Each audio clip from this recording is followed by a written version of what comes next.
मोदी की काशी में जमीनी स्तर पर बगावत।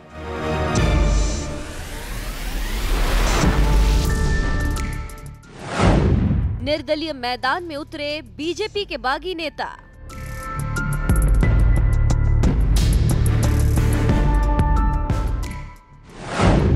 कोई नेता लेकर घूम रहा महादेव का त्रिशूल।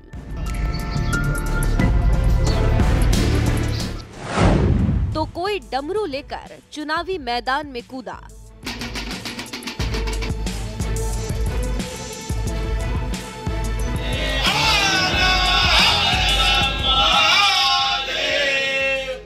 विधानसभा चुनाव के बाद एक बार फिर उत्तर प्रदेश पर चुनावी खुमार छाने लगा। इस बार निकाय चुनाव को लेकर सियासी माहौल गरमाने लगा है, क्योंकि यही वो चुनाव है जिसके परिणाम बताएंगे कि साल 2024 के लोकसभा चुनाव के दौरान 80 सीटों वाले यूपी में सियासी ऊंट किस करवट बैठेगा। जनता एक बार फिर मोदी योगी के साथ जाएगी या फिर विपक्ष बाजी पलटने में कामयाब होगा।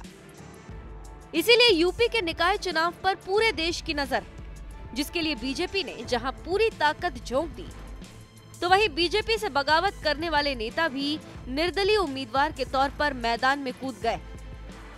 देश के प्रधानमंत्री नरेंद्र मोदी के संसदीय क्षेत्र वाराणसी में तो सियासी माहौल ऐसा है कि बीजेपी के बागी नेता हाथ में त्रिशूल और डमरू लेकर चुनावी ताल ठोक रहे हैं। दरअसल यूपी में निकाय चुनाव का बिगुल बज गया है। 4 और 11 मई को 2 चरणों में इस बार चुनाव होगा। पहले चरण में यानी कि 4 मई को लखनऊ, गोरखपुर समेत 9 मंडलों में चुनाव होने वाले हैं, जिनमें वाराणसी मंडल भी शामिल है। यही वजह है कि पीएम मोदी के संसदीय क्षेत्र वाराणसी में भी चुनावी माहौल गरमाया है। पिछले चुनाव में जिले की मेयर सीट पर वैसे तो बीजेपी ने ही जीत दर्ज की थी, लेकिन इस बार वाराणसी में बीजेपी को नेताओं की बगावत का भी सामना करना पड़ रहा है। पिछले कई सालों से चुनाव की तैयारी कर रहे कृष्णकांत तिवारी, सौरव कक्कड़ जैसे बीजेपी कार्यकर्ताओं को टिकट नहीं दिया गया तो उन्होंने पार्टी से ही बगावत कर दी और निर्दलीय चुनाव में कूद पड़े। कृष्णकांत तिवारी जहां वाराणसी शहर के मध्यमेश्वर वार्ड से पार्षदी का चुनाव लड़ रहे हैं, जबकि सौरव कक्कड़ प्रहलाद घाट वार्ड से निर्दलीय चुनाव लड़ रहे हैं। और सबसे बड़ी बात यह है कि महादेव की नगरी बनारस के इन दोनों नेताओं की चर्चाएं इसलिए हो रही हैं क्योंकि इन नेताओं में कोई भगवान भोलेनाथ का हथियार त्रिशूल लेकर प्रचार कर रहा है, तो कोई बाबा भोले के वाद्य यंत्र डमरू की नाद के साथ गली मोहल्ले में घूम घूम कर वोट मांग रहा है।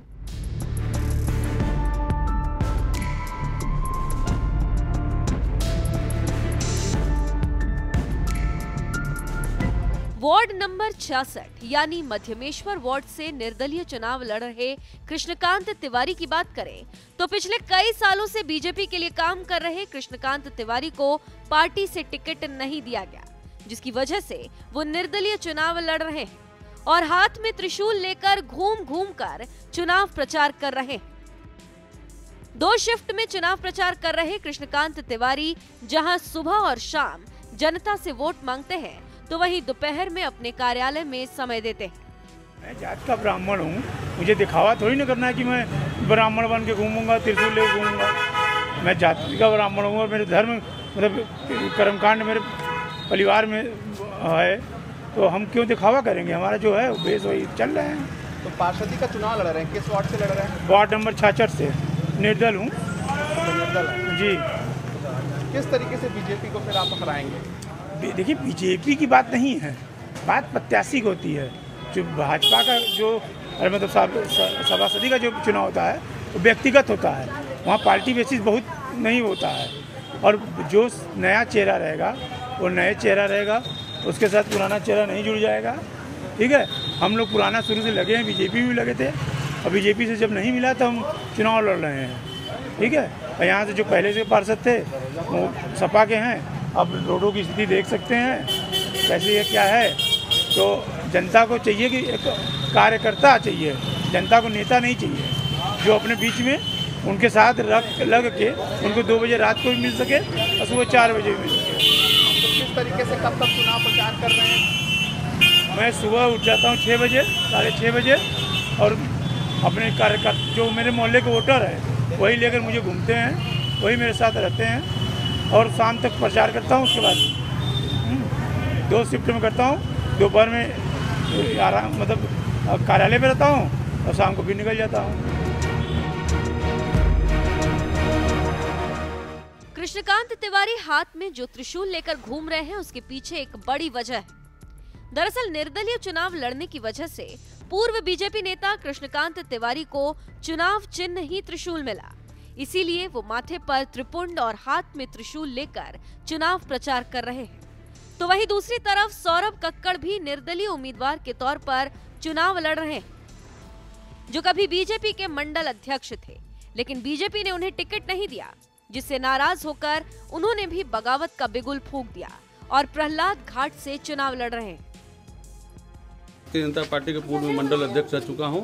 आज अपनी क्षेत्र की जनता की समस्या को लेकर आज नगर निगम में के चुनाव में उतरा हूं। सर, क्या सिंबल मिला है और किस तरीके से प्रचार प्रसार कर रहा है? मुझे शंकर भोले बाबा का डमरू मिला हुआ है और मैं जनता के बीच अपने जो 25-30 साल से काम कर रहा हूं उसी को लेकर सबके बीच में उपस्थित हूँ। बाकी सबका समर्थन मुझे मिल रहा है और मैं जीत के नगर निगम में जाऊंगा। तो आप बीजेपी से भी आप काफी काम किए हुए, तो फिर आप बीजेपी का सिंबल आपको क्यों नहीं मिला? वैसा बीजेपी में अपनी समर्थन समझ लीजिए, बीजेपी में सारा सब कुछ विधायकों के ऊपर हो गया है।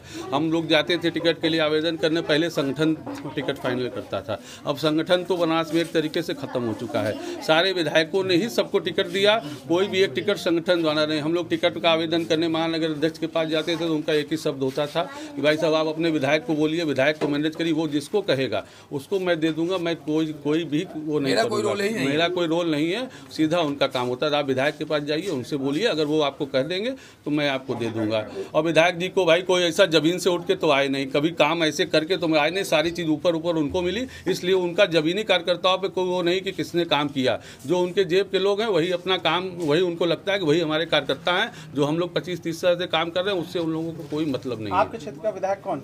नीलकंठ तिवारी जी। तो बीजेपी भी अपना जो मुद्दा है सफाई अभियान, स्वच्छता, ये सब लेकर के चल रही है, आप कौन सा अपना? हम लोगों का भी सब वही मुद्दा है। क्षेत्र की सारी समस्याओं के लिए हम लोग ट्यूबवेल के लिए, पानी के लिए, हर चीज़ के लिए हमेशा निरंतर प्रयास करते हैं। बाकी सफाई उफाई तो ठीक हो रही है, लेकिन हमारा क्षेत्र है, हमारा क्षेत्र पहले था ये आपका कामेश्वर महादेव, जिसको आपने ख़त्म करके प्रहलाद घाट में मिला दिया। ये सब साजिश के तहत हुआ।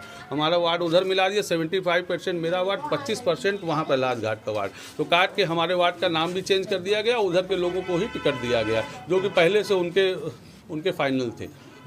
इसी के विरोध में, और कुछ उनके बारे में आप खुद घूमेंगे तो खुद पता करेंगे वो कैसे प्रचार प्रसार कर रहे हैं। डोर टू डोर सबसे जनता से जाके अपना सहयोग मांगा जा रहा है कि भाई हमारा सहयोग कीजिए, हम आपके साथ हमेशा काम किए, फिर करेंगे। जैसे जुड़े थे वैसे हमेशा जुड़े रहेंगे। काशी की गलियों में घूम घूम कर वोट मांग रहे निर्दलीय उम्मीदवार सौरभ कक्कड़ हाथ में महादेव बाबा का वाद्य यंत्र डमरू लेकर चुनाव प्रचार कर रहे हैं, क्योंकि चुनाव आयोग की ओर से उन्हें डमरू चुनाव चिन्ह मिला है। अब काशी के वासी के लिए भला इससे बेहतर क्या हो सकता है कि उसे महादेव का प्रिय वाद्य यंत्र डमरू चुनाव चिन्ह मिला हो। अब देखना यह है कि महादेव से जीत का आशीर्वाद मिल पाता है या नहीं। बहरहाल आपको बता दें कि सौरभ कक्कड़ कभी बीजेपी के मंडल अध्यक्ष हुआ करते थे, लेकिन उन्होंने आरोप लगाया कि इस बार चुनाव में बीजेपी विधायकों की राय पर टिकट बंट रही, संगठन की नहीं चल रही, इसीलिए वो पार्टी छोड़कर निर्दलीय चुनाव लड़ रहे हैं। बहरहाल जमीन पर काम करने वाले कार्यकर्ता जिस तरह से बीजेपी छोड़ते जा रहे हैं, इस पर आपका क्या कहना है? अपनी राय हमें कमेंट कर जरूर बताएं। साथ ही निकाय चुनाव के लिए प्रचार कर रहे सीएम योगी ने कान्हा की नगरी मथुरा में क्या कुछ कहा, आइए आपको सुनाते हैं। ऐसे ही सभी लोग सहमत हो तो बाकी बिहारी का धाम भी इसी प्रकार से काशी विश्वनाथ धाम की तर्ज पर आगे बढ़ता है। ऐसे ही बरसाना में रोपवे का निर्माण हो रहा है, उसको भी इसी प्रकार की भव्यता प्रदान करें। गोकुल में भी आपने देखा होगा रसनान की समाधि के साथ साथ अन्य क्षेत्रों का विकास हुआ है, इसको और भी भव्य रूप देने की आवश्यकता है। गोवर्धन को फिर से उसके पुरातन स्वरूप के साथ लेकर के जाना है। भाइयों बहनों, कौन लेके जाएगा? ये हम सब की जिम्मेदारी बनती है, हम सब की सामूहिक जिम्मेदारी बनती है। ये बच्चे की जिम्मेदारी भी है और जनता जनार्दन की भी जिम्मेदारी है। हम सब मिलकर के जब कार्य करेंगे भाइयों बहनों, तब कृष्ण कन्हैया, राधे राधे की और यमुना मैया के पुनर्वैभव को पुनः हम स्थापित कर पाएंगे। और ये नगर निकाय चुनाव उसी दृष्टि से अत्यंत महत्वपूर्ण है। याद करिए 2017 के पहले इसी मथुरा में जवाहर बाग की घटना घटित हुई थी ना। और जवाहर बाग की घटना में कितना बड़ा खून खराबा हुआ था। गुंडागिरी का अड्डा था, अराजकता का अड्डा था। और आज आप देखते होंगे जवाहर बाग में आप जाइए, बेहतरीन आपको वहां पे गार्डन मिलेगा, पार्क मिलेगा। ये है 17 के पहले और 17 के बाद का। भाइयों बहनों, 2017 के पहले कोसी कला में दंगा होता था, दंगा हुआ था ना कोसी कला में। आज दुनिया की सबसे बड़ी मैन्युफैक्चरिंग का प्लांट पेप्सिको का आपके कोसी कला में लग चुका है ना। 17 के पहले मथुरा वृंदावन गोकुल, मथुरा वृंदावन, मथुरा के अंदर तो आपने देखा होगा मथुरा वृंदावन में क्या होता था। जो मथुरा वृंदावन दूध की नदियों के लिए विख्यात था, वहां मांस और मदिरा भी दिखता था। हमने बैन किया, हमने कहा भी नहीं, ये दूध की नदियों के लिए होना चाहिए। जो मदिरा की दुकानें थी, शराब की दुकानें थी, लोगों ने कहा क्या होगा, हमने कहा शराब नहीं, दूध बेचो, लस्सी बेचो, सब्जी बेचो। लेकिन यहाँ की पवित्रता के साथ खिलवाड़ करने की छूट किसी को नहीं देंगे।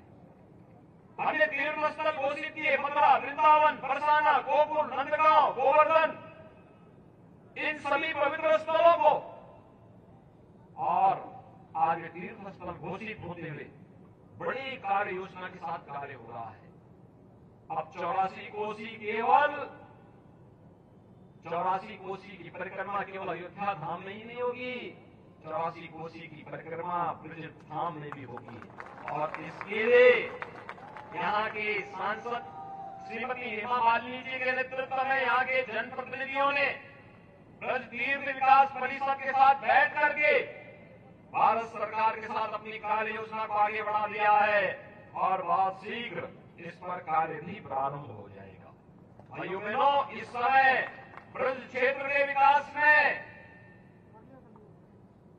आपको मालूम है कितना पैसा लग रहा है। 32,000 करोड़ रुपए की परियोजनाएं हमारी चल रही है, 32,000 करोड़ की परियोजनाएं, जिसके लिए 32,000 की परियोजनाएं जमीनी धरातल पर दिखाई देंगी। भाइयों बहनों, उस दिन द्वापर युग की याद को ताजा हम लोग मथुरा वृंदावन बरसाना गोकुल नंदगांव गोवर्धन सभी क्षेत्रों में हम सबको देखने को मिलेगा।